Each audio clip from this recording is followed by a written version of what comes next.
I feel like I get to like take a second and get into my host state here. That's what Jesus said. What? I don't think so. Okay. There he is, my favorite reverend. Yes, a disciple of Jesus. Don't you ever say that. It's just weird. Really weird stuff. He literally looks like a reptile speaking. It's funny that anybody could see that and still think that that's a good man, follower of Christ. Yeah, well, no, I don't know. They would have to justify it. There would have to be a certain amount of cognitive dissonance going on. They would have to be like, oh, she upset him. You know what I mean? Yeah.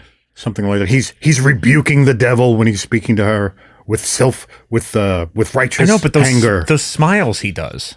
Oh, it's just weird. There's someone else that used to have a weird smile. Reverend, I think it was Reverend Robert Schuller. Okay. From the Crystal Cathedral out in California. And he was like, oh, he always had this smiling Cheshire cat look when he used to give his sermons and stuff. Raised a ton of money. Sounded like Orange Grove, California, and they raised millions and millions of dollars and built this giant cathedral. They call it the Crystal Cathedral. And your grandmother was into that. Oh, yeah? Oh, yeah. So, was he Catholic? No, he was some sort of Protestant minister. So which grandmother? On mom's side? Yeah. Okay. Yeah. No, not my own. No, my mother would never go. No. She was Kidding totally me? Catholic. Yeah.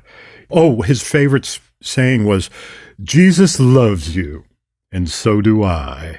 Okay. Yeah. I mean, that's a classic cliche line. Jesus loves you. But he had this like little cat-like smirk on his face all the time. You could look him up one day. I was at my Pretty friend's creepy. house one day, and they had the TV on, and it was some sort of infomercial. Yeah. And I saw the guy on it, and he had big glasses and like a little greasy mustache, and his hair was slicked back, and he had this suit on. It wasn't oversized, but it was like kind of colorful. Yeah. I was like, is this guy a used car salesman? Yeah. And then my friend's like, no, he's a preacher. Oh my God. What? Who was it? What was his name? Do you know? I don't remember his name. He might not even be one of the really bad ones, but yeah. I was like, okay, you know. Yeah, history is replete with these, especially these TV evangelists. They were really big in the 70s, but mostly in the 80s, I think. Yeah. Yeah. Well, they're still big. We talked about them last time. The people that they want you to give money to them, right? And they say it's going to come back to you. Yeah, right. For giving tithes. Well, what they had was, I forget the guy's name. Oh my God, I can't remember. What was the woman with the crying and the makeup and the mascara? Baker. I don't know that. Yeah, Baker, the Bakers. I don't know. He went to prison. What are you talking about? Preachers. No. Makeup. What do you mean? Oh, his wife used to wear she used to wear heavy makeup. Yeah. And during the sermons or whatever, she'd start crying. Oh. And the makeup would be running. Yeah. She had this Alice Cooper thing going on. And it was like, oh, and no guillotines? No guillotines. Oh, okay. No electric chairs? No, not officially. But they used to have, while he was giving his sermons or whatever on TV, they would run it like a telethon. And they would have these banks of phones. And, I know that. Yeah, you ever I've see seen that? stuff like that. Yeah. Yeah, and they'd be taking calls and, prayers. Send in your money and we'll do the prayer. And they would pray with you over the phone. Oh, my God. And take your money, like $10. Yeah, we'll give you a prayer. Okay. Oh, Jesus. Yeah. Jesus, help this. But these people would call in like with diseases and terrible financial difficulties. Right. People with financial difficulties. Yeah, you give the money and you'll get it back tenfold or whatever it is. Right. Oh, right. Dreadful. Guy went to prison. It almost is like buying scratch tickets. Jim Baker, that was his name. Jim Baker. He looked like a mouse. Yeah. Okay. Jim Baker. Should I look him up? I'll look him up. Okay. He's still around. I looked him up. I happened to look him up, I don't know, a year ago or something. And he's out of prison and he's got some sort of ministry going, doing something. I don't know. But his wife died. His wife died of Tammy Faye Baker. That was her name. Tammy Bay Faker, they used to call her. Oh, really? Yeah. That's funny. Yeah. Jim Baker. Yeah. Is that him? Yeah, he looks very distinguished now. He used to look very mousy. Oh, that's what he looks like now. Oh, he's got another. Oh, he's mousy there. That's a mousy guy. Look how tiny his eyes are, too. He's got tiny eyes.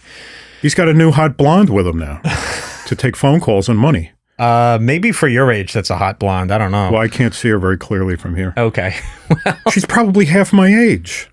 No, she's not. No? No, she's not. Okay. I can't see her from here. Okay. There he is. Is that him? Yeah, that's him. All right. Yeah. Total fake. Total fraud. Yeah. Wow. Look at the magnification on those glasses. He must have really, really bad eyes. Well, he has tiny eyes. Yeah, I don't think they're tiny. I think the glasses just make him look. That's why he's got those eyes where the glasses are like an inch thick. So yeah, it's right. Those probably. Yeah, we're probably looking at an enlarged version of his eyes there. Maybe, I don't know. Yeah, I was thinking the opposite. Beady eyes. That's, okay, that's where they get the expression from. Mm-hmm. From Jim Baker. Okay. Anyway, we're talking about with the death of Ozzy. I was thinking about. Not so much about the death of Ozzy, but I was thinking about music. I think Alice Cooper would have been a good segue. You somehow brought Ozzy up. Yeah, well, Alice Cooper too. Any of them. Metallica. Yeah. Alice. Or I'm thinking way back, even before Metallica days and everything. And I was thinking about the dangers of music. Okay. I experienced a lot of music abuse in my younger days. Yeah. You mean the dangers of rock music? No, well, the devil's going to get you? No, I don't mean that. Well, all music, it doesn't matter. The genre doesn't matter. You can abuse classical music just as much as you can abuse rockabilly or country western music, Yeah.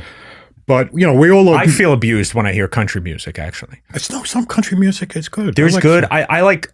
I guess, would you call it classic country? I don't know. There's some good country. Classic country. Yeah. No, I don't like the stuff. I don't know. Chet Atkins is amazing. That's great. That's fantastic. I like Johnny Cash, believe it or not. The pop country is awful. No, the stuff Johnny Cash is great, of course. He's great. The stuff that's out. Yeah, I know. What's his name? There's a lot of them. Miley Cyrus's father. Yeah, Billy Ray Cyrus.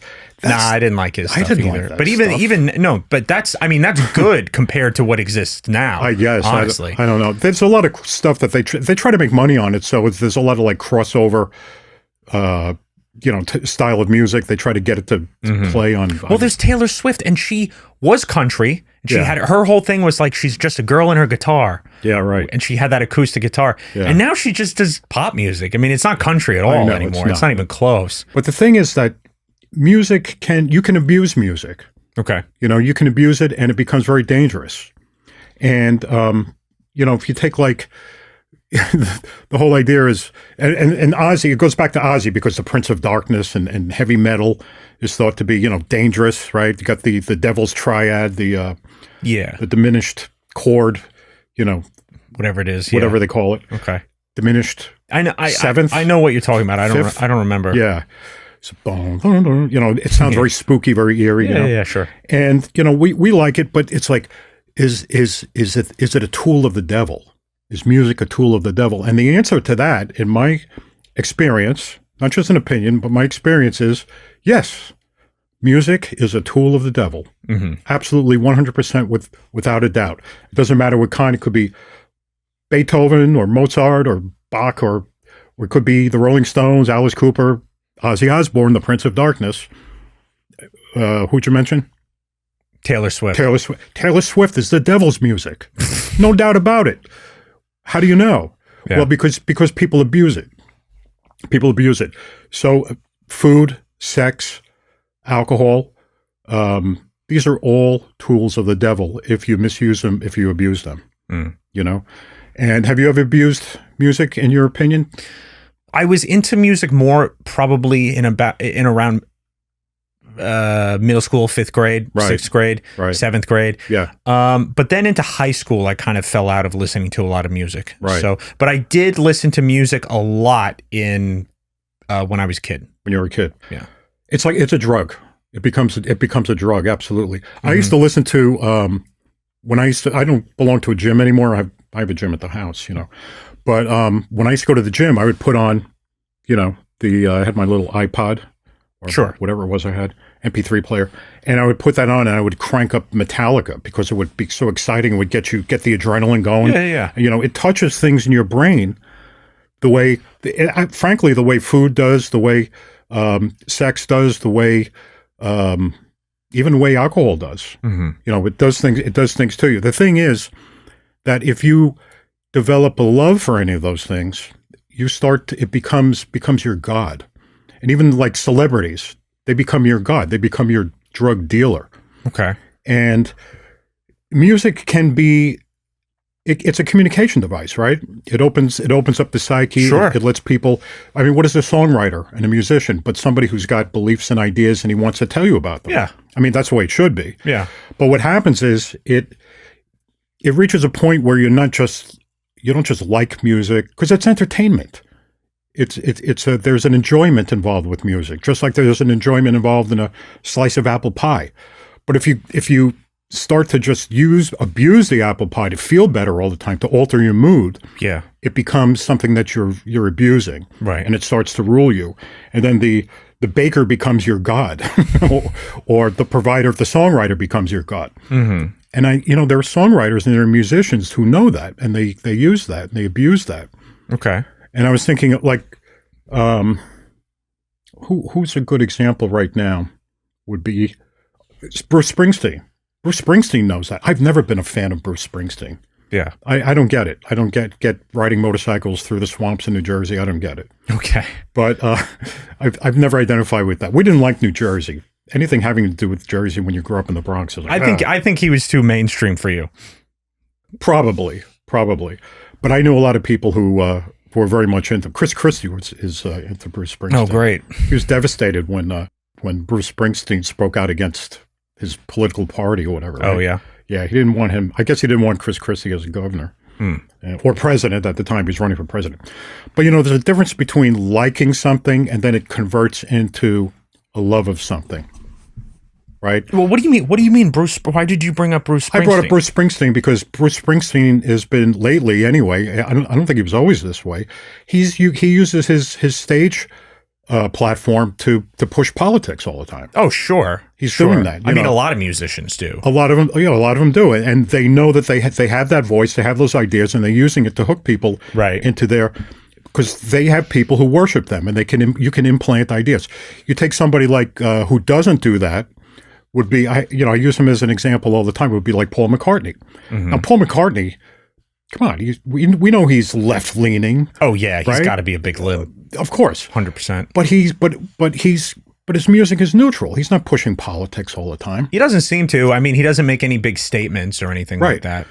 So there's a transition where you go from just liking some music and liking the celebrity. Well, they become celebrities, but the musician, the songwriter, it goes from just liking something, being a fan. It goes from fandom to becoming idol worship. Okay. And that's when they've got you, and that's when they can actually convert you. And they're not just like Paul McCartney's talking about, optimism, optimistic views on the future and love and okay. He's an entertainer. Yeah. He's an entertainer. Yeah. But once you start getting into this, and people talk about Ozzy and Black Sabbath at the time. I remember at the time, I mean, people, the older generation, our parents were afraid of, we were turning into Satan worshipers or whatever. And I remember thinking at the time, oh, that's not what's going on here at all. Yeah, It's spooky music. It's got the devil's triad, right? Yeah. But listening to the words, reading the words, it was like, no, it was anti-drug. It was anti-war. It was against it. It was pointing out the battle between good and evil and telling us, watch out for Satan, watch out for the devil. He's after you. Yeah. There was a lot of that going on. There was no devil worship in Black Sabbath's music. Right. Right? I mean, no, I don't think there is. I think it's mostly, I think that sort of veneer is just sort of shocking and controversial. Right. But beneath it is a pretty normal message. It's a normal message. I mean, I was anti-war back then. Yeah. For a while. But you listen to the music and it's very stimulating. It stimulates dopamine. It stimulates serotonin, oxytocin, endorphins. It gets that stuff going. Yeah, I listened to music way more in like middle school. Right. And then maybe a little bit in high school. But then sometime around early college, I put on music in my headphones, whatever I was using, and I felt totally disconnected from it. There came a time where it's like, it wasn't making me feel any sort of way. Right. And it just sounded like noise in my ears. And I'm talking about music that I liked, songs that I liked, bands that I liked. That makes sense to me. And I was like, I just don't feel like this. Right. And I turned it. It's almost like if you've ever eaten something that you don't like. It's like, I'm not enjoying this. This isn't spiking my dopamine. This isn't Right. This isn't euphoric for me. It's just like I'm putting something in my mouth and I'm not enjoying it. I wasn't even hating it either. It was just like, Sure. I don't need this right now, and I would turn it off. That's really how music should be, and how food should be too. You should be kind of neutral. I think you get more neutral to it. Okay. You're describing someone who's actually maturing. I don't know. I had some chicken cutlets earlier, and I really enjoyed those. I was euphoric over those chicken cutlets. my Okay, God. they were so good. Yeah, but it also triggers. I hate to keep bringing him up, but such a good example would be Paul McCartney.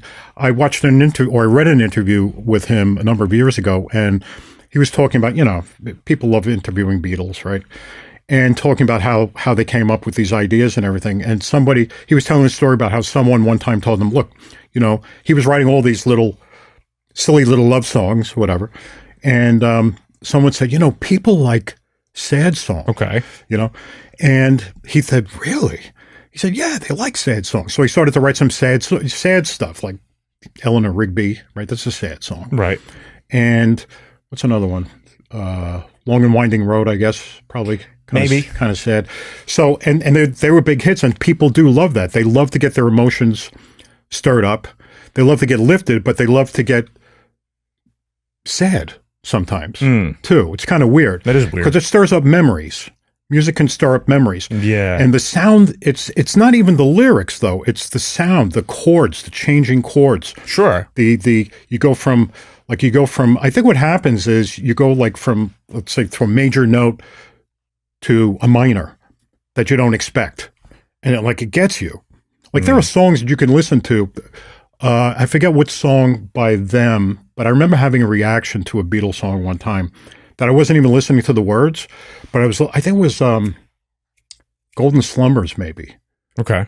Or what's the other one? Carry That Weight. It's from Abbey Road. Yeah. I mean, those are the same. Okay, yeah, part of the same trilogy. Yep. And I remember listening to it, and not even paying attention to the words, but listening to the music, and there was a switch up in the song, and I felt like crying. It can actually Really? bring you to tears. Yeah, and music has that funny thing. I'm laughing. That happens to people, but not really to you. So to me, that's like... Well, that was a long time ago when that happened to me. But I remember it happening. I said, wow, this is really very moving. It's a song that changes key a lot, keeps you guessing the whole time is George Harrison, Beware of Darkness. Oh, yeah. Okay, I just listened to that one a couple days ago. And that's a very meaningful song, It is a meaningful song. He was onto something there. He was onto something there. There's something very interesting there. He says... what is it? The pain that often mingles in your fingertips. Something something meditative there. Right. Now, of course, he's a Hindu. He's a Hindu, yeah. Right? He was into Krishna. Yes, he was. And there is something there. They are onto something they have recognized that there is a spiritual realm. There's something going on there, and you can play with that realm. Right. You can get into that realm and come out of that realm. Mm-hmm. And I describe it to people who ask it, because there are people like Christians who think, well, that's BS. They're just, no, they're doing something real. Yeah. They're doing something real. Yeah, they're pressing buttons in your brain. They are recognizing some truth. There is something there going on, but they take it to a place that I disagree with, that I think is unhealthy. Sure. And I compare it to discovering fire. It's like, well, fire's real. Well, fire's bad. Yeah, but it can be real. Right. It's still real. We can heat a home with it, right, or we can burn down a house with it. Right. It's still a discovery that once you find it, it's like this changes things.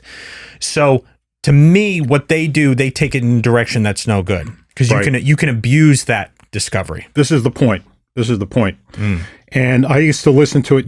The thing is, when you surrender your mood altering to any outside source, whether it be food or sex or money or power or people and music, you're going to an outside source instead of staying with God for your stability. Mm-hmm. And then you're turning it over to somebody else, and that somebody else, whoever controls that, has the power to control you.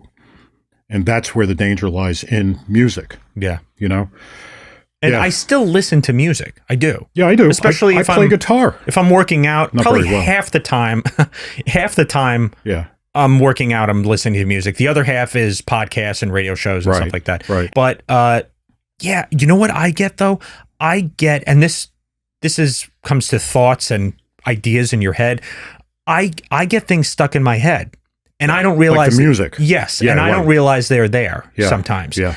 It isn't loud and it isn't everything, but just a little melody. There's almost always a little melody in the back of my mind. Right. Just while I'm walking around doing things. Right. If I'm concentrating on something, no. But if I'm just like, running an errand or something, there's like something going on, either a whistle or a hum, whether it's out loud or in the back of my head. Right. It's always there. I'm like, oh, what is that? What is that? The first time that happened to me, what do they call that? An earworm, an earwig? What do they Earworm. call it? You've heard that before, right? Earwig. That was the Alice Cooper band was first called the Earwigs. Earwig. Well, I'm glad they changed it.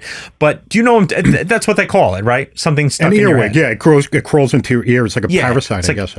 Well, yes, to be graphic, but used in a metaphorical sense, Yeah. it means a song, right? Okay. And the first time that happened to me was when I got big into music in middle school, like I said. Right. And I started listening to entire albums at a time. And I listened to $1 Billion Babies, Alice Cooper. Alice Cooper. Yeah. And the first song is Hello Hooray. Right. That's right. I got that stuck in my head. Right. And boom, boom, Dun, boom, dun, boom, dun, dun. boom, boom, boom. Oh, I'm going to have this in my head all boom. day. I had that stuck in my head for days, Yeah. to the point where I actually became miserable because it was stuck and it wouldn't go out. And every waking moment, I was hearing that in the back of my head. Yeah. And I told you about it. Yeah. And I don't remember. I think this happens to people. I hope I'm not just insane. Yeah, it does. People talk to me about it all the time. And Just, I'm how do I like- get this song out of my head? You know how they like play Metallica incessantly for prisoners of war that they capture? Yeah, the United that's States right. military That's does right. that. Yep. It felt like that. It was like, this song will not leave. It is driving me insane. And you, of course, were familiar with that, I Yeah. believe. And you said, oh yeah, that happens. And you said to just notice it. Right. It's like, you notice that it's happening, right? Yep. And I said, yes. And you said, just don't do anything else about it. Yeah. You've noticed it. That's it. That's it. And that's like the Chinese finger trap. It's like, stop pulling on it. Stop pulling on it. It's like, you've already noticed it. And then as soon as I realized that I could just notice it and then nothing else, right. that happened like probably a couple more times throughout the day. It gets Then it less went and away. less. Yeah, Went away. it goes away. I have this weird, you're going to think this is strange, but I have this like Spotify playlist that's like embedded and ready to come out, like a little parasite to come out into my thinking. Oh, I really? start playing little bits of there's like this whole, if you knew what songs they were, you would say, Dad, you're crazy. You got Neuralink? Yeah, it's like Neuralink. It's like Neuralink. Yeah. And it comes out at 10. Oh, why am I, what is that? Yeah. If I tell you what songs they were, it's just like little bits and pieces. They're not like hard rock songs or anything. They're just like little tunes and things I that get come that out all the time. to come out to tempt me.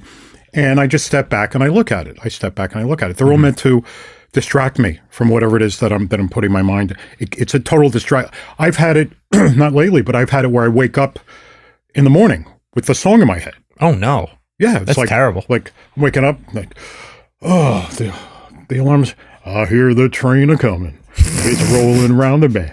I get Johnny Yeah. Cash in my. Yeah. I'm just using an example, but well, it's better than I don't know, Better than Taylor Swift. better than 20. Yeah, yeah. But the thing is, trusting sounds, trusting not only the lyrics but the music as a distraction from yourself. Mhm. That's where the danger lies. If you can't step back from that, if you can't get enjoyment from music without getting pulled into it, then the music gets into you, Right. and you're screwed, because then the provider of the music becomes your guidance. And it's sad really, because it is such a beautiful art form It that can you be. can appreciate for the perfectionism It's- that goes into it, it's and the the same- skill and the it's the same thing. talent Yeah. and the creativity too.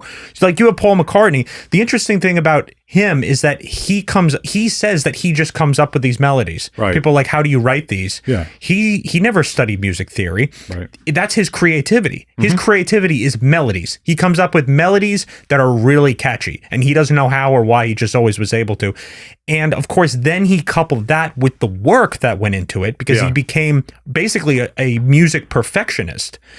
And he coupled that with intense skill and hard work, and he creates these unforgettable songs. But you Well, have okay. both. You have the creativity and you have the skill, and you combine them, and you get something that's unlike anything else. Okay, so then you combine that Okay. work ethic and all of that and that creativity. Yeah. Combine that with your pal, John Lennon. Okay. John Lennon is angry. He's rebellious. Yeah. He's bitter. Yes. A lot of repressed emotion. So he's got all those lyrics that he puts into everything. Yeah. So you combine this optimism and this happy-go-lucky guy melodies. with the melodies, Yeah. with this bitter guy, With this darkness. Yeah. darkness, and Pain, really. It's pain. it's pain. Yeah, it's pain. Oh, and you put them together and you get the Beatles. And the perfect example of that is Yeah. It's Getting Better All the Time. It's Yeah, getting better all the time. yeah. Couldn't get much worse. Couldn't get much worse. Yeah, right. Wait, what? Yeah. Well, I've got one and then the other. I saw an interview with Paul McCartney talking about That's that hysterical. That's perfect. Yeah. That's perfect. too. I used to go to rock clubs when I was late teens, very early 20s, and I would go to like the loudest, most. I'm not going there for the enjoyment. I mean, you think that's enjoyment? That's not enjoyment. That's escaping. I would go to rock clubs in Queens and out in Long Island, and I would go to Twisted Sister shows, Yeah. and they're a little bit loud. A little and bit. a little bit raunchy. Yeah. And just totally. And I would stand there like by the stage with the horns of the speakers right in my ears. Right. You know, and Dee Snider's bouncing up and down and, screaming and yelling. They are not famous yet when you're doing this. No, they weren't famous. They're Well, like, they were famous locally. yeah, they're locally famous, they were but they're not nationally No, famous. they didn't even have a record deal or anything That's like that. crazy. That's the crazy. time. So were they doing the makeup and the hair and everything? Oh, yeah. Yeah. Oh, yeah. Yeah. I remember the first time I saw them, like I would hear all the commercials on the radio. Hey, come out to, at that time, the show, the clubs were like Beggar's Opera, it was called, and Speaks, and they had all these different names for these clubs. And I remember going out and seeing them for the first time and went out and like, okay, ladies and gentlemen, Twisters. And I was standing there like right by the stage. And all of a sudden, boom, the bright lights come on. Dee Snider's there with the mascara and the hair and everything. And Yeah. J.J. French is there with the guitar and they're bouncing up and down, lipstick all over the place. Right. And I'm like, holy crap, what is it? Total, like just flooded with, it's as if you took some sort of drug and injected yourself. Yeah. And you get addicted to that. And I needed that at that time. I was an angry kid and I was repressed. I wasn't expressing it as anger, but I had a lot of repressed resentment and stuff, due to my childhood and things. And I felt better. And then I started drinking and stuff too. Right. Right. But, so the thing is that, and I hurt my ears, by the way. Now, as you know, I told you about it. I have to get hearing aids. Yeah. Well, you got one ear worse than the other. One ear is, one severe loss. Yeah. I get a little tinnitus too, by the way. Oh, you do? Yeah. It was in the report. They didn't actually say that to me, but I was reading the audio report. I think a lot of people have that. Yeah, tinnitus. Things sound a little. I get like I was telling your mother the other. I said, sometimes when you're talking, you sound like a bee. And she said, "What?" I said, "Yeah, you talk like a bee would be talking." I know it sounds weird, right? I think it sounds accurate, honestly. Oh God. Your mother doesn't sound like a bee normally. It depends if you want her to be talking or not at that very moment. You mean like an annoying bee? Your mother annoys you? But music wasn't just fun. It became a drug. Now there's good in music because, as I said, it's a form of communication. Sure. You can have good ideas that you want to express to people. It's an art form. It's absolutely an art form, just like painting or sculpting or anything else. Right. It's poetry. I mean, look at Jim Morrison. Jim Morrison was a poet. He wasn't a musician. Yeah. He was a poet. And John Lennon was a poet too, really. He was too, but the point about Jim Morrison was that he would write poetry, but nobody's going to listen to his poetry. I mean, you'd listen to it, you'd say, well, that's a nice poem. You'd go to a recital and listen to Jim Morrison recite poetry. But put him in with the Doors, these fantastic musicians, and they open up the psyches of people, and then that poetry gets in. It is weird, though, that music does that to us. I don't think there's another species that likes music. There isn't a rhythmic species. We are the only one. Yeah. Isn't that weird? We're the only one who likes tempo and likes rhythm, right, and likes melody. Well, the reason for that is we're the only beings who resent, who can become resentful and feel guilty for having played God through resentment. And we need that stimulation in order to not feel guilty anymore, to get rid of it. Okay, so that's a spiritual answer. It is a spiritual Why answer. does it even work? Why does it even do anything? What do you mean, why does it work? Well, the biological response to that, Right. that you would couple with that to explain it, would be yes, because you're stimulating the release of dopamine and serotonin and all this. Why? Why do those things work? I mean, I can tell you why a cheeseburger stimulates dopamine. There's your answer. No, it's not, because I can tell you why a cheeseburger stimulates dopamine, because you want your what do they call it? The reward pathway lit up. Right. So I keep eating food. Right. And we resent, so we abuse that. And it makes us feel good, better than we're supposed to feel because we're resentful. But why does music make you feel good in the first place? Why? Well, I don't know. I don't know the answer to that. What evolutionary benefit is there to hearing music that should release these chemicals into what makes your you brain? think it's a benefit? That's the thing. Well, you would think it's a benefit because how evolution works I know, it's survival. You have to eat in order to survive. is that there's an edge. You have an edge over other people who do not like music, and that's why everybody likes music. I know, that's the idea behind evolution. But you don't. I know, but you don't need a Cinnabon to survive for survival of the species. No, but you don't need Taylor Swift for survival of the species. I know, but that's not the point. The point is those things have okay. There are pleasures. The reason a Cinnabon exists, is because it all comes back to the fact that we love eating food. Okay, you're not supposed to love eating food. You're supposed to. Yes, you are supposed to love eating food. I don't mean emotionally like you have a problem. I mean you love eating food the way I love eating those cutlets because you need food. Because you need food to survive. Yes. Okay, that's what it comes down to. Right. And we find ways to abuse the fact that we love things when we have this spiritual emotional pain, and that's what leads to addictions and obsessions and overeating and smoking and all these things. We know that. Okay, great. But why would music be one of the vectors for us to stimulate these chemicals? Well, as why I said, does because what about our biology allows music to stimulate these chemicals? It is not because it's a form of communication. So, like even in the Bible, right? David wrote music, right? Psalms. Yeah. If you look at the Psalms, he's got musical directions in it. He tells you what instruments to use. These are. Is that true? Yeah. Why don't I know that? Really? I haven't told you yet. I got a computer. Yeah. Well, look it up. But if you look it up, you'll see in the Psalms he's got, musical director play this instrument with this 12-string Gibson. No, he doesn't say that. But but he'll say he'll give musical directions for the what essentially is poetry. Yeah. Right. Well, he was communicating some cool stuff back then, right? And was that David? That was the Psalms, or was that Solomon? No, it's David. It's David. Yeah. I'm thinking of the Song of Solomon. Yeah. The Song of Solomon. Okay. Yeah. Well, that's so you draw the line. You're either being entertained. God has given us things in this world that provide pleasure, right? That provide, I don't want to say happiness, but that provide contentment. Yes, satiation. Even. Satiation, right? Yeah. So you can eat an apple, and that's good. Yeah. Or you can have an apple pie, right? Which is full of gook and sugar and everything else. That's exaggerating the effect of the apple. Right. Right. Well, I mean, an apple is exaggerating the effect of an apple too. Those apples aren't supposed to look or taste anything like that. The apples in the pie, you mean?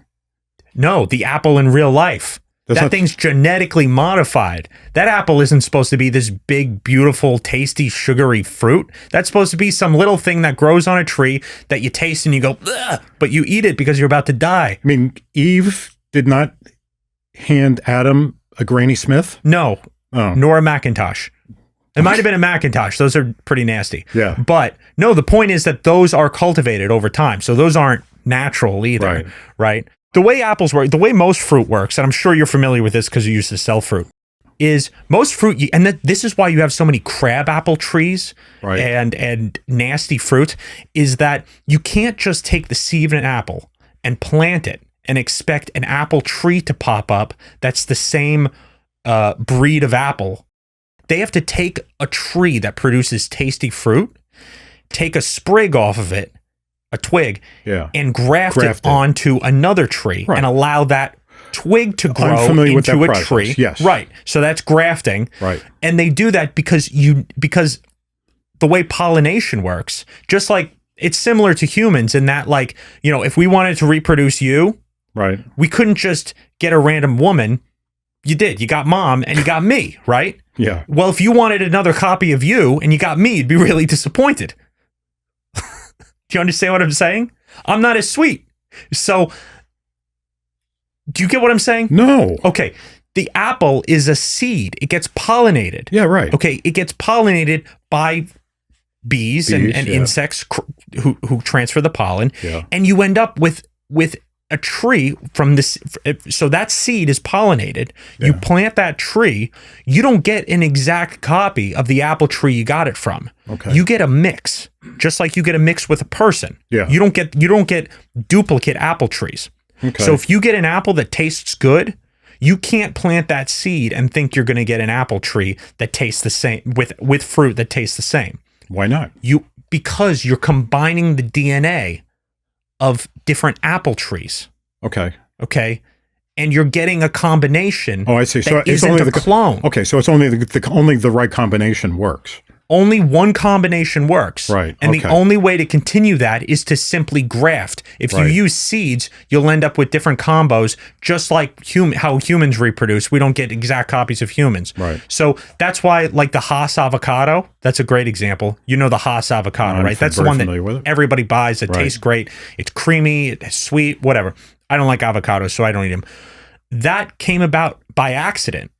That actually came about by a farmer who, I'm guessing his name was Haas, who tried to graft a different kind of avocado tree onto a sprout, but it failed. And that other avocado tree grew, and it ended up being the Haas. And his family thought it tasted great. Right. So they trademark it. You could patent these things. He patented the tree. Right. You patent the DNA sequence. Say, this is my avocado sequence. And it became a worldwide phenomenon. So every single Haas avocado tree that exists is actually from that original single tree. It all comes from that single tree. Okay. From a little twig taken off it, planted onto another sprout that then grows into a big tree. Okay. It takes over the sprout. Right? Okay, yeah. It grows into itself a big tree. Take a twig off that, plant it on another sprout. I get it. So that's how you get all these big Haas avocado farms. It's all from the same tree. It all tastes the same. If you plant your own avocado seed, you end up with something nasty. Okay. Yeah. So anyway, so that's a tangent, but I just wanted to tell you about trees. I forget how that has anything to do with music, though. Oh, well, maybe it might be so profound that it's over my head. I don't know. No, it had to do with I remember. It had to do with the fact that you eat food and we grow food that isn't really natural anyway. Or we put effort and science into creating tasty food. Right. That's my only point with that. And my point with the music is that I don't know why music itself is so biologically, neurologically stimulating to us. I don't know what evolutionary benefit that serves. Well, I'm saying the evolutionary benefit has to do with human communication. Okay. We communicate with each other, and that is a means to do it. And it can be just like the apple can be turned into an apple strudel, or or an apple pie, or whatever. Or, I do like apple strudel. Yeah, I do too. Yeah, with schlag on top. With schlag. Yeah, yeah, which is milk, cream, whipped with sugar. Yeah. Into whipped cream, into schlag. Yep. It's converted beyond its ordinary use. Yeah. Well, that's what music can do. It's useful, but it can be converted beyond its normal use, which should be to be able to communicate with each other. I think music already is an enhancement. I think probably the communicative aspect of it is why it appeals to us. And we take that and we create songs from it the same way we take food and we make dishes from it and apple strudel, and we enjoy it because it's like, whoa, it's like, wow, if you liked, hearing that the rival tribe is coming from the beat of the drums, you'll love hearing this fast Metallica song. Yeah, so we do that. We take something that has an evolutionary benefit and we create something totally unnatural from it. But it creates a temptation to get lost in it. Yeah. Right. Right. And that's an interesting thing you bring up too. The idea of the tribal drums. Yeah. Right. They use the drum. Boom, boom, boom, boom, boom, boom, boom. They excite the people, and it makes them all feel communal, and it makes them, warlike. Yeah. You know what I mean? Oh, yeah. And they go to war. That's why and it's crossing a line. You can go too far with it. Oh yeah. Right. So you know what's crossing a big line? Disco. Okay. No. What, you don't like John Travolta? No. Dancing? I went to Studio 54 once, and actually I think I went there twice. I wasn't a big I couldn't stand disco. That crossed the line. That was just too rhythmic, too trance-inducing. It was a little bit too much for me. But a bunch of smelly men with mascara. That was all right. And curly hair. I'm telling you, there is a transition, and it's from rock and roll to disco. It's just too much. I went into Studio 54 one time. This was the first time I think I went there. And I had to use the men's room. I just want to point out that one of your favorite musicians of all time chops his head off on stage. Okay? Yeah. But that's theater. Okay. That's totally, that's not even music. Yeah. Okay. And that's another whole story. We could talk about that. There's a whole other genre of disobedience involved there that we can get into one day in the future. Yeah, I'll say. But and I went into Studio 54. The music was going, and all the women are there, and and the guys that look like women, and I went up to the men's room, and I walked in, and there was this this bouncer looking guy there, and I said, I thought that was pretty good. I thought, well, they're probably trying to prevent people from selling drugs there or using drugs, And I walked in, and he handed me this little bottle, a little brown bottle. He goes, "Here." And as I was walking in, and I said, "What is that?" He goes, "Oh, it's a popper." I said, "A popper? What am I supposed to do with it?" What does that mean? It was a little bottle. He says, "No, you just." I said, "Do I drink it?" He goes, "No, don't drink it." He says, "You just smell it." I said, all right. Smell it? You smell it. Yeah, it was very popular at the time, especially there, especially in disco, especially amongst, believe it or not, the homosexual community loves poppers. They did then. I don't know if it became a big thing. It's amyl nitrate, which is a chemical that when you inhale it, it totally goes straight to your brain and removes all of it. It excites your libido and removes all of your inhibitions. And so it's like a smelling salt. It's like a smelling salt, but it's like a muscle relaxant, which is why homosexuals like it, which I don't want to get into. But it's also it lowers. I'll keep everything tight, please. It lowers your inhibitions. Yeah, I don't want to go into a bathroom. Well, anyway. And I didn't do it. Actually, all right, I'll be honest with you. I opened it up and I went like that, and it smelled like paint or something. Weird. It was weird. And they were handing this stuff out. So when you went back out on the dance floor, then I would see people with these little vials, and they would like this, and they would pass it around, and then they'd be just melting into the lights and the music and everything else. Yeah. Very, very decadent. Extremely decadent. That's interesting. Extremely what? Did I say defecant? You mean decadent. Decadent. Yeah. Oh no. Yeah. I was so happy we were leaving that topic behind. Let's leave the topic. Look, the point I'm making about music can be like a drug, just like food and sex and everything else can be a drug. And if you have a need for it, you can get addicted to it. Mm-hmm. Anything that stimulates the pleasure centers of the brain and produces all that effect, you get addicted to it because it makes you feel better than you did before. It makes you feel better than you deserve to feel. Mm. And music can be like that. It doesn't have to be like that. And it isn't always like that. It's a tool. It is an effective tool. So is it a tool of the devil? Yes. But was David using a tool of the devil to communicate his psalms? No, because in that case, it wasn't. It was a tool for God. Right. So it's a tool, period. It's a tool. That can be used. That can be badly. used. Yes, it can be used badly. That's why I say, musicians, people who play musical instruments or who like music, that doesn't mean that they're decadent and trying to control people and no. bringing the devil into the world.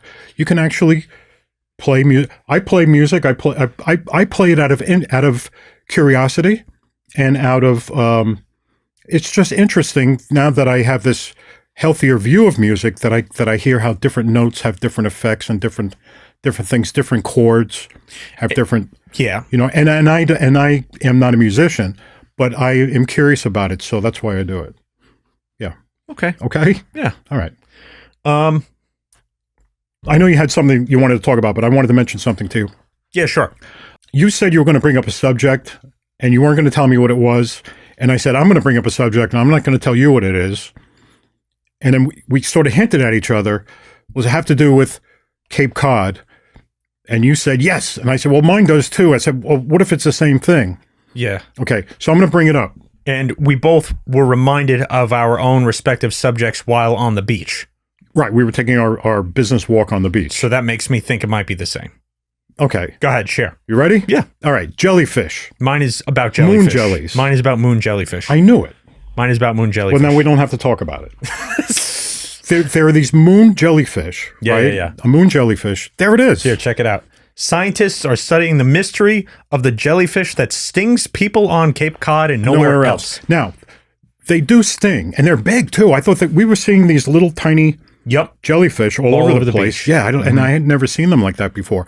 But apparently they get pretty big. They get like 12, 14 inches across. That's crazy. Yeah, and I've never seen one that big. They have this. They have legs. They have 4 legs. Did you know that? They have legs, Arms. They actually like have tentacles. No, arms that they use to hold food. They're carnivores. Do they have thumbs? They're carnivores. Okay, if you say so. They eat meat. If you say so. Yeah, they eat crustaceans and plankton and stuff like that. All right. And apparently, I guess they're studying it. They do sting. They have a light stinging effect, but enough to say that they don't sting. Right. But these things are stinging people. Well, this is somehow they've evolved. I haven't looked into it that much. Maybe you look more into it. Well, there's this story here that I read about it. Okay? And it's only around here. Yeah, this is what's weird. Okay, these moon jellyfish, which are everywhere as far as I know. Right. I don't know which places don't have it, but they basically look like these just little translucent, completely translucent, shiny, blubbery things, right? Yeah. That's what they look like. Yeah. And it looks like almost like gel. They look like gel. Jellyfish. Jellyfish. Yeah. Okay. But they're saying that these ones that they're finding are huge. Yeah, they're big. And they're stinging people. Yeah. And this is recently, they tested one genetically. Yeah. And it does not match any other jellyfish they've ever found. So they're calling them moon jellies. But they might not be. But they tested one and they're like, actually, this is some sort of mutant. Yeah, but they look like moon jellies because they're huge. They have this pattern on them that looks like a clover. Okay. So I looked that up to see what that is because I've never seen a jellyfish like that. Okay. They have this like pattern on top of them. Okay. Or I guess it's in them and you can see through it. And I found out that's their gonads. Great. Excellent. Yeah, which is I'm so glad they're on display. So no, but apparently this is some sort of genetic mutant. It's not even like technically a moon jelly. It's not classified as anything. Yeah. And what they think is that they have these mucus coatings that are coming off into the water. Right. And people are getting stung by the mucus coating. Right. No, so that's how it's it's not happening. even a jellyfish. You're just like swimming and you touch it. And it's only people on Cape Cod. Maybe it's the people. In fact, I think it knows whether or not you're a tourist and avoids you. But when it finds a Cape Codder, it says, I'm getting this bastard. Maybe the people on Cape Cod are particularly sensitive. Maybe there's something wrong with their immune systems. The people on Cape Cod, a lot of them deserve to be stung by jellyfish. So maybe that's what's going on. Maybe. So it's kind of interesting. Maybe there's some sort I was of going to bring it up. I have no conclusion to come to on this. No, me neither. I don't know. I just wanted to bring it up. Some sort of mutant jellyfish. Yeah, it's funny. We both thought of the same thing at the same time. Mutant jellyfish attacking. It's not even all of Cape Cod, I think. I think it's only they were only finding it, or from the news articles that I've seen, finding them off of like Pompanesett Beach, Mashpee. Right. So I have no idea why that would be. Yeah. Me neither. Yeah. Oh, well. All right. I'm going to change the topic. Sure. Okay. I'm looking for a new soap. You know I'm looking for a new soap. I love Dr. Bronner's. I've been using it for years. It's Castile soap. I like it too. That's the one with the crazy... I'm saying this for everybody else. You already know this. It has all the dialogue all over the bottle. It's got some sort of manifesto. It's a little weird, written. And it's almost pseudo-religious type. Oh, it's definitely religious. Yeah. And it's got God on it and stuff. Yeah. And I always thought, okay, it's kooky. Yeah. But I'm okay buying a product from a harmless kooky guy. Right. And this is a harmless kooky guy or his company. Yeah. And he's put his stuff on the packaging. Fine. I'm going to use this soap. Okay. Okay. And then all of a sudden, I'm shocked to find that the CEO now, who I believe is the grandson of the original Dr. Bronner. Dr. Bronner. Who's not a doctor, by the way. He's not a doctor. Is Dr. Bronner, the original Dr. Bronner not a doctor? No, he just decided to call himself doctor. Does he have a PhD even? No, he doesn't have anything. Oh. No, he's a soap maker. Okay. Well, doctor, you could... He decided to call himself doctor, and according to the official explanation, given his status as an immigrant with a thick German accent, nobody questioned it. Okay. But anyway, so here's the CEO now. Right. There he is. Dr. Bronner's Magic Soap. CEO just came out as using he/they pronouns. He's a pussycat man. Great. No, you know why he's not? Because pussycats know if they're a man or a woman. Oh, he doesn't know. Pussycats know if they're male or female. Or human. Or human. Okay. I don't know what's around his neck, but it looks like something out of Jumanji or something. I don't know what that is. It looks like some sort of Aztec. All right. So this guy is the CEO of this. He's the CEO of the company. Right. I read this story because I saw the picture and it's so shocking. I was like, oh, this is crazy. Yeah. I read this story reads like satire. It is so insane. Okay. I don't want to rub this guy's soap all over my body. I'm just going to read you this one thing, okay? For some time, this is from him, a quote. For some time, I've thought it would be a good idea to come out and celebrate that I've considered myself about 25% girl for quite a while. Okay. It's only 25%. It's not half. Okay.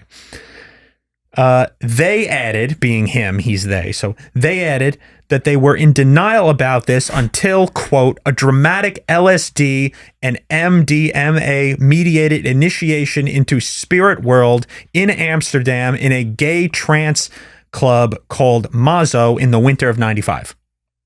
Okay. So to summarize, he dropped acid in some gay club and now he's 30 years ago and realized he's a woman. And he was transformed. Yeah, and I read more into this. He had a whole blog on this and everything. Right.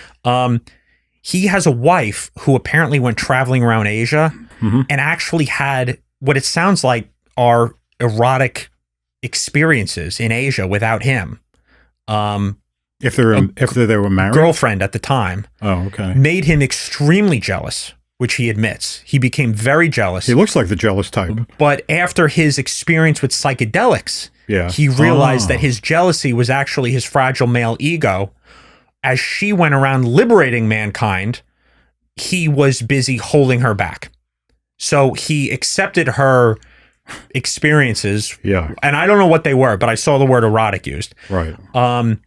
And he realized that she carried his feminine soul and he would allow her to help him discover it or something like that.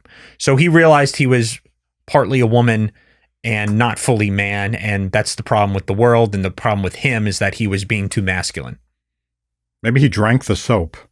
That's crazy. The interesting thing is when people take these psychedelics, they take these same is true with any psychedelic really, but drugs in general really. Hallucinogenics, I guess. Hallucinogenics, and they discover these hallucinogenics. Yeah. They discover these sort of like I don't know, multiple gender identities about themselves, or they say they discover, and they also discover these religions, and they all almost always become some form of pantheist.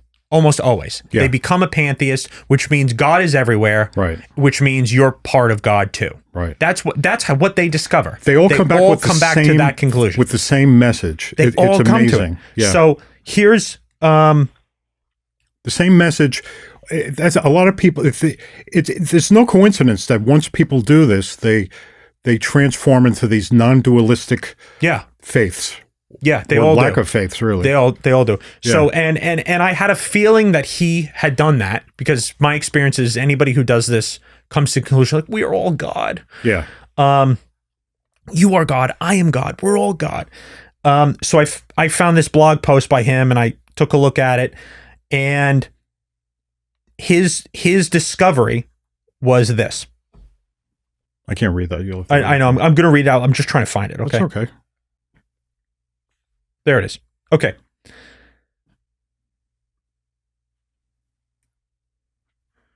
So in coming down from that light, this is after his transcendent experience, he asked God, now that I know that you're real, how does infinite love coexist with all the suffering in the world? The answer came. He writes, we are not separate. We are infinitesimal expressions of the divine God's self, playing out this cosmic dance of suffering, death, and resurrection. There is no God over there. It's all God's self. Right. He just exclaimed it right there. Right. I am God. I am part God. We are all part God. They all come to this conclusion. And people who come to this conclusion end up in really crazy spots where they're thinking they're women and thinking they're men at the same time, and all this stuff. They have a trans daughter too, that they've raised together, I guess. Yeah. So that's what they embrace. That's what happens to them. You are not God. When you take these drugs, you open up a portal, and there are things on the other side of that portal that enter you and tell you stuff, and you think it's your idea. You think that it's some sort of revelation of sorts, but it's not. Yeah, it's implanted concepts meant to do harm to the world. It almost seems to me, and I felt this way for a while, that this whole trans movement, and I don't mean the movement as a practical, in a practical sense or a logistic sense, but like the underlying sentiment is it's like a single demonic entity. It's like that's the trans one, and there are different ones that exist. And I'm not trying to paint some sort of spirituality, or I'm not writing fiction, so don't. But this idea exists, and it spreads. Whether you want to make it into a super spooky spiritual thing, or but it's like, I'll do it for you. That's the trans one. Right. That one convinces people they're trans. And it's really big right now. It's really powerful. For some reason, it's gotten engorged right now. Right. And it's affecting a lot of people. Yeah. And it's like a demonic contagion. Oh, it is a demonic force, and it is contagious. But it's almost like it's like I recognize that one. That's the trans one. Yeah. Something weird like that. Something weird like that. Yep. It's like the same thing. Yeah, I'm not sure if it's actually one demonic personality or not. Like one really powerful one. Yeah, I know what you mean. Or if it's a group of demons that actually, are cohorts with each other, and they actually do this. Yeah, I don't know. Yeah. I don't know. But I have a feeling it's more than one. I know it well. So it's more than one. Okay. So, and by the way, the trans thing. Yeah. You're familiar with the Gospel of Thomas? Yes, a little bit. Well, not that much. I remember reading a little bit about it a few years back. Okay. Well, some trans activists love the Gospel of Thomas. Oh, really? Because there's a few pieces in there that seem to be a little gender bending. Okay. Or they use it to justify their multiple gender identities. Right. So, the Gospel of Thomas, of course, it's apocrypha. It's an apocryphal gospel that was found. It's considered Gnostic, which is this entire movement of sort of pseudo-Christian religion but the thing is, the Gospel of Thomas doesn't have any of the things these other Gnostic gospels have. The Gnostic comes from gnosis, which is Greek. It's basically knowing. So knowledge. So it's like secret knowledge. It's like something that it means something that you can intuit, but nobody can particularly teach you. Right. And you have either discovered it or you haven't. Right. And it cannot be abided by like a dogma, and it cannot be taught like a formal education. Sure. It's just intuitive spiritual knowing. The thing is, you have all these Gnostic gospels that go into like a totally different religion, where there's like a demiurge, which is some evil creature who creates the earth or something like that. And then you have these different aeons or eons that exist and come down. This is in Thomas, or this is... My whole point is it's not in Thomas. Oh, okay. They group Thomas with all these other ones. I see. Because it was found in like 1945 in like a jar or a chest, along with a lot of these other books. So they group it all together and say these are the Gnostic Gospels. Okay. But Thomas sits apart from all of them. Okay.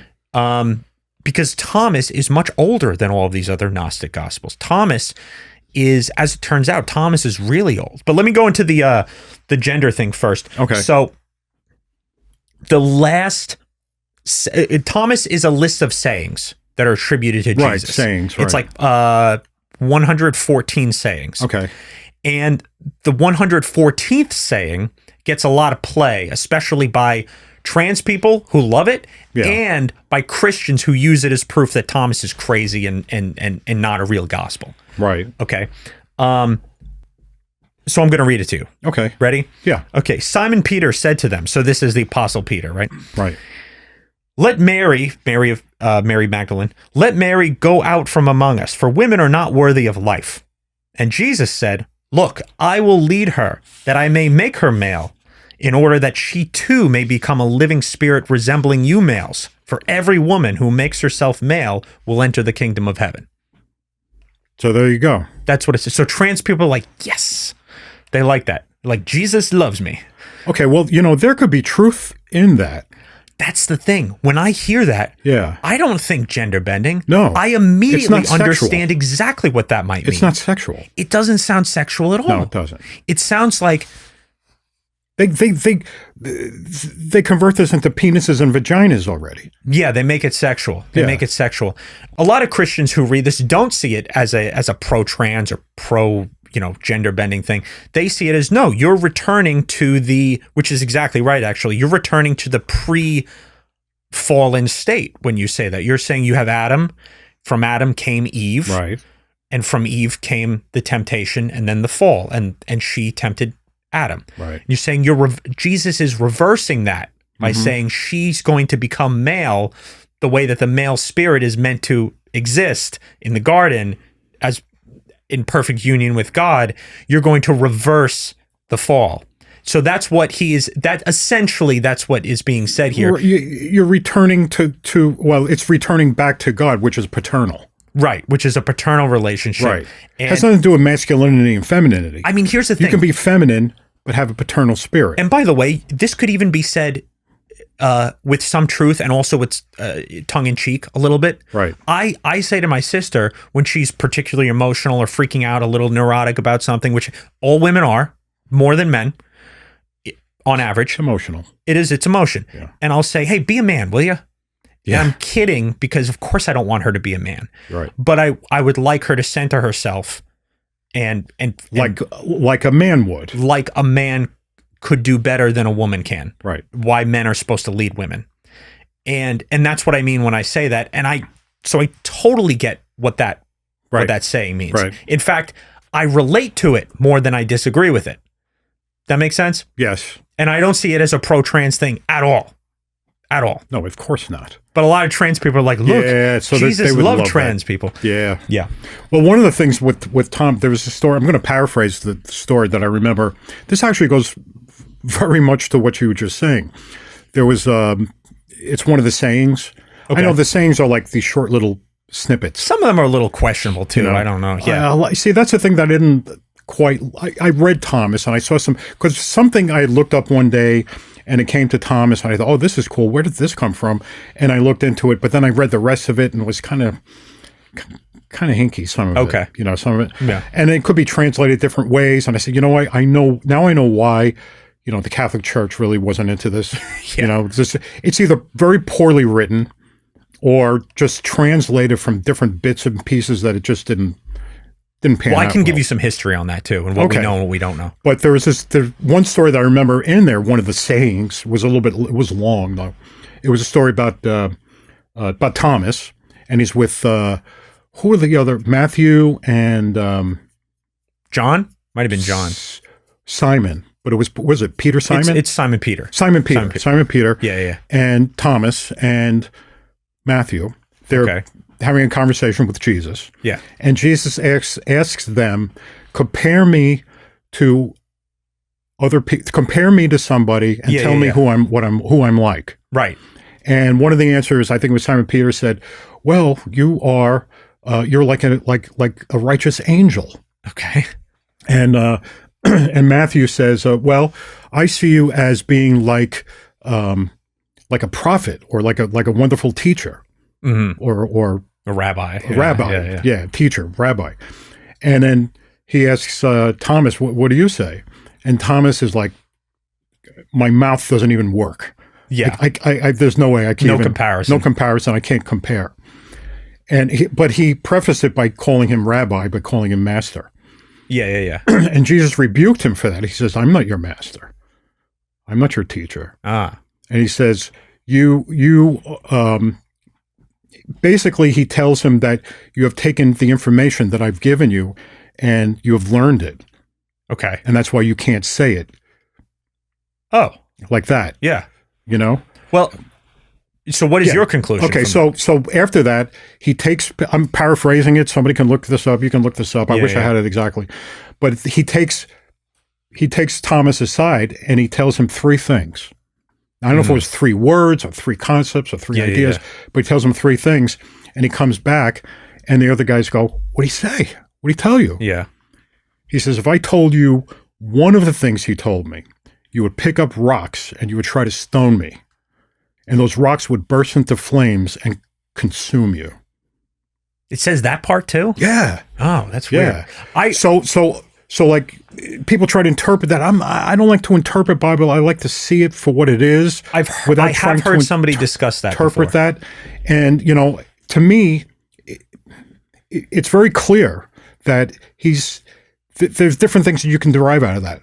Okay. Even if this is true, I don't even know if this is a true story. We don't know if it's true. We don't know. We don't know. But it's like, you know, what I can see there, though, is him telling him, look, you can't take all of this. He basically told him he was drunk on information, drunk on knowledge. I have a totally different reading of this than you.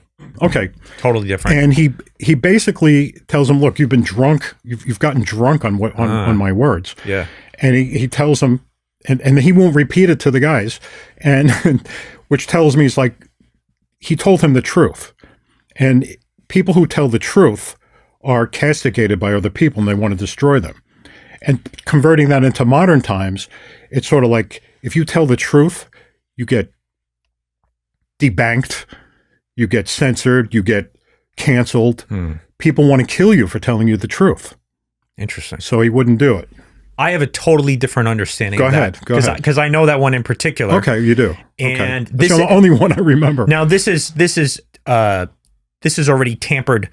My own interpretation has already been tampered with by seeing other people's for this particular one. Oh, okay. But I can tell you that my understanding, which makes sense to me, is that it's not. Thomas didn't have an answer. Right. He said, "I don't have the words for how you are." Right. The other ones had comparisons. They had intellectualized. And he said, "Teacher, I don't have words for you." Right. And Jesus said, according to the book of Thomas, the Gospel of Thomas anyway, says, then I'm not your teacher. Meaning, I'm no longer your teacher because you get it. Right. Ah, yeah. Because you have drunk, not that you are drunk. Right. You have drunk from my knowledge. Right. So you're all good. He called him the spring of. So it's not a rebuke. It is a compliment. Right. It is saying, I'm not your teacher anymore. No, there's a compliment in there, of course. I'm not your teacher anymore if you know. If you really get that there is no comparison. Right. Something like that. But this goes with what you were saying about knowing, about understanding, about getting or knowing. It or not. Yeah, exactly. Yeah. And it's like, well, you can't. He's basically telling him that he got it and he can't pass this on to the other people. Yeah. Which Christians really don't like. They really don't like. Oh, no. Jews don't like that either. The idea that Jews are very much into the teachings. Yeah, and a lot of Christians are too, especially Catholics, especially Orthodox, Greek Orthodox. Right. Whereas Protestants are more open to the idea that the whole personal relationship with God is much more important to Protestants than it is to Catholics. Right. Catholics won't like saying that because they don't think Protestants are doing it right in the first place. But that's the truth. Protestants are like, you don't need some hierarchical structure like that, right? But there are also parts in Thomas that I read that I'm like, that sounds like something. There could be meaning there. Here's what you have to remember about Thomas. I'll give you some background on Thomas too. Okay. We have Thomas in Coptic. That's how we found it. Okay. Coptic, which is being Egyptian. An Egyptian language, similar to Greek. Right. Influenced by both, I'm sure. But that's what it is. It was found in Nag Hammadi. I believe that's a town or a city, in a jar underground, along with a bunch of these other weird books. Okay, but this one's the Gospel of Thomas. And it was found in like 1945. So we've had this less than 100 years. Right. Okay. Before this, we had in Papyrus little fragments of Thomas in existence already that we had found. Okay, in Greek, different language. Right. Okay. And we didn't know what they were, had no idea until we found the whole book in 45. Okay. So for 50 years, we had copies of Thomas. Well, excuse me, we had little fragments of Thomas that we just didn't recognize. Yeah. And once we found the whole book in Coptic, we went, okay, this is what this is. These are what these little fragments are. And those fragments are much older than the whole book that we found. So had we found the books sooner, I mean way sooner, Yeah. it may have fit better into the canon. Well, okay, right. So that's the thing, is that we didn't even have Thomas until then. Right. We had, starting in the late 1800s, we had fragments of Thomas, not knowing what they were, and then mid 1900s, the whole book. Yeah. So it's been less than 100 years that we've even had a picture of what this is. We still don't know.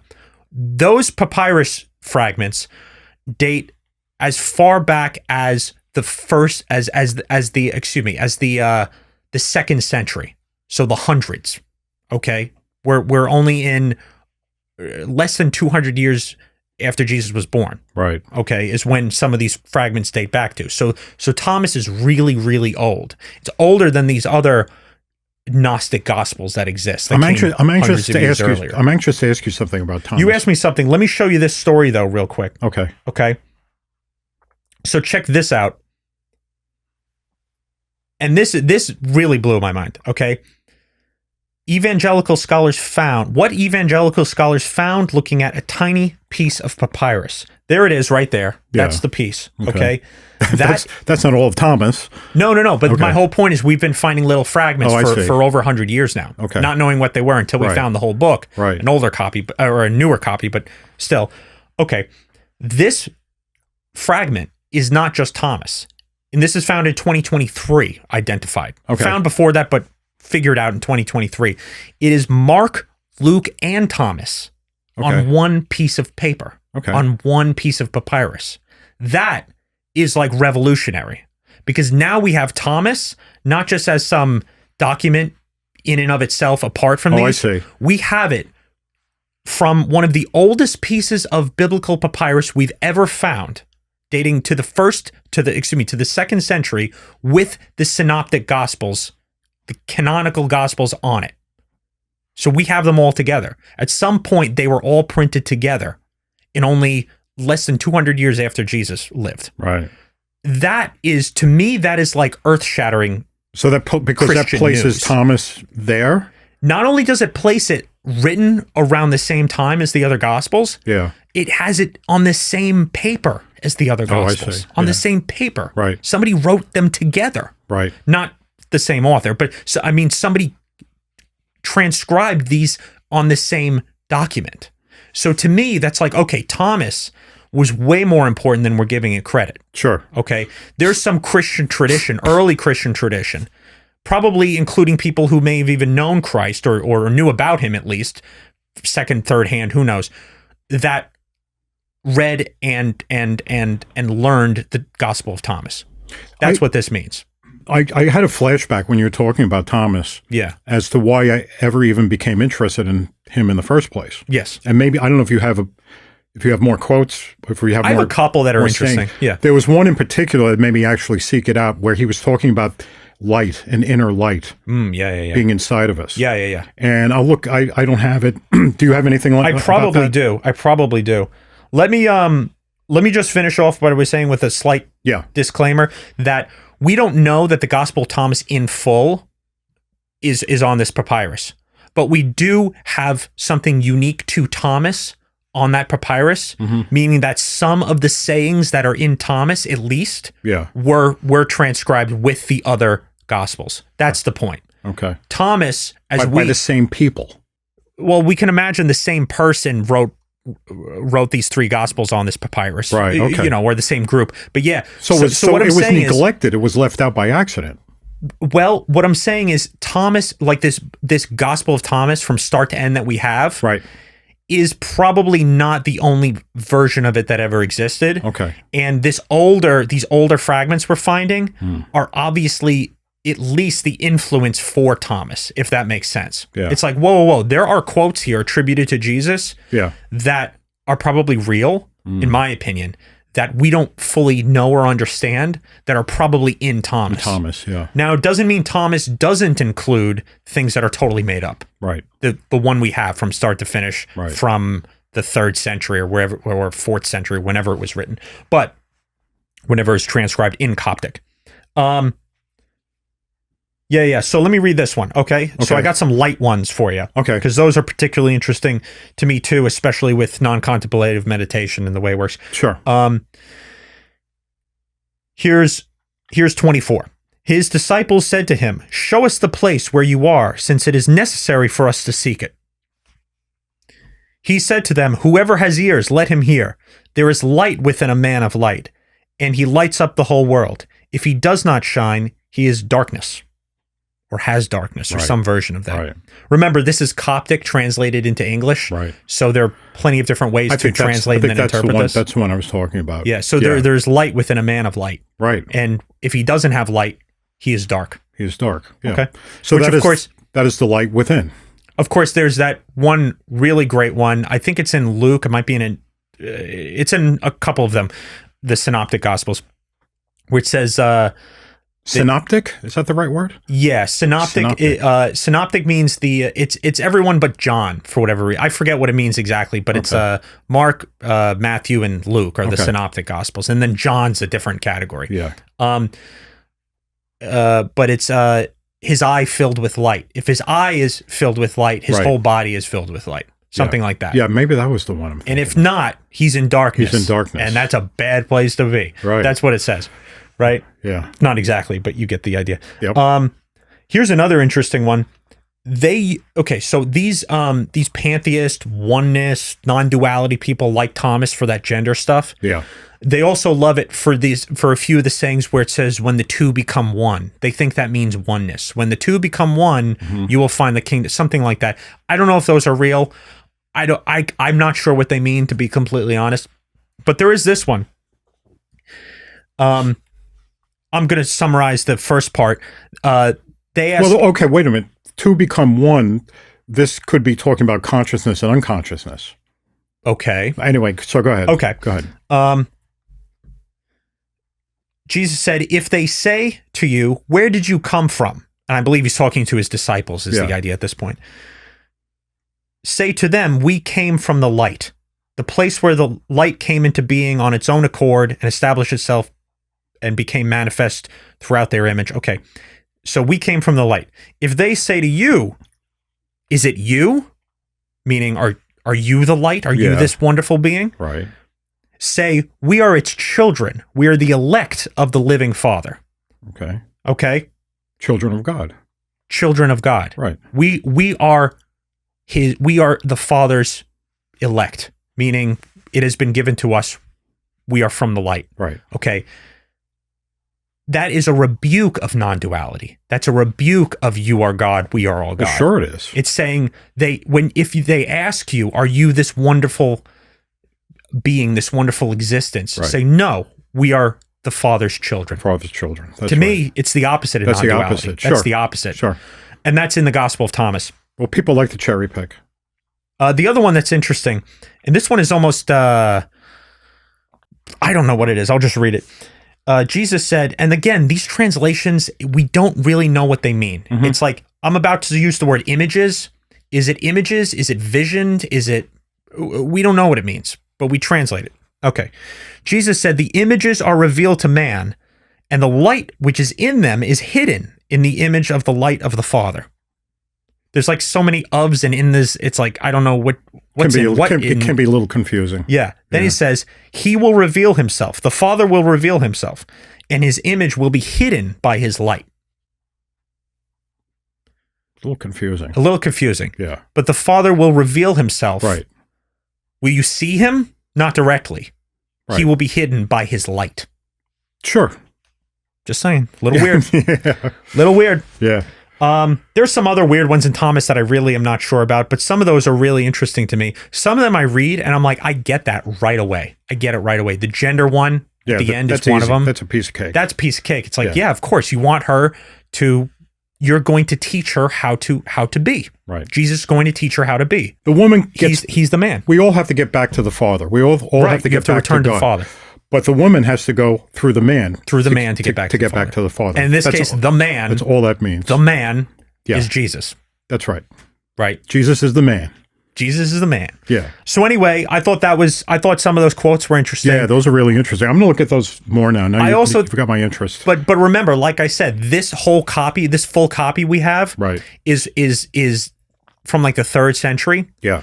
We just know from these little fragments that some of these sayings existed going back to maybe even the 1st century. Right. But we don't know what form they originally took. Most likely, these were told orally about Jesus and about what Jesus said and taught.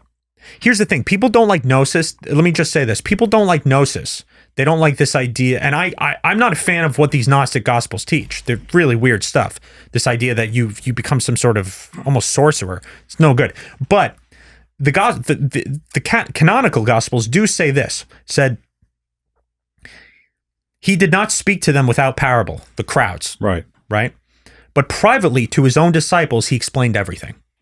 We know that Jesus taught things differently in private to his disciples than the stories he told in public. Sure. And we really only have official canon for the public stuff. Right. Well, they were already of him. They were already converts, so to speak. Yeah, he could speak to them so that it was okay for them to understand. He told parables so that it was code. That's what it was. Knowing some people would get it and other people wouldn't. Some would and some wouldn't, and that's how there would be a divide between the children of God and the people who were rejecting God. And this is from Luke too. Jesus said, to you it has been given to know the secrets of the kingdom of God. Sounds like gnosis, but it's in Luke. Yeah. But for others, they are in parables. Yeah, I know, but that doesn't mean information or intellect. That could mean just understanding. Of course. Yeah. But they don't like that still. A lot of very traditional Orthodox Christians don't like that.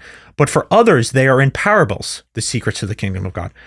So that seeing they may not see and hearing they may not understand. Yeah. Right, that's right. So it's saying for some people are just going to hear a story and be entertained. Other people are going to see the real meaning. Not everybody will. Right. And he also said, I give you guys the good stuff in private. Not exactly. I'm being controversial on purpose now. But so anyway, there are things that Jesus said, probably taught privately to his disciples, that we aren't aware of now in this modern age, that were probably sometimes written down, sometimes not, transferred in story and orally between people and traditions. And I think, in my opinion, Thomas likely has some of that. Yeah. I don't know if it's all of it. I don't know if it's all good stuff, but there's some sayings in there which based on the evidence, going back to these fragments, I think might be authentic. Yeah, could be. Anyway, okay. Is that it for today for us? I believe so. Okay. Okay.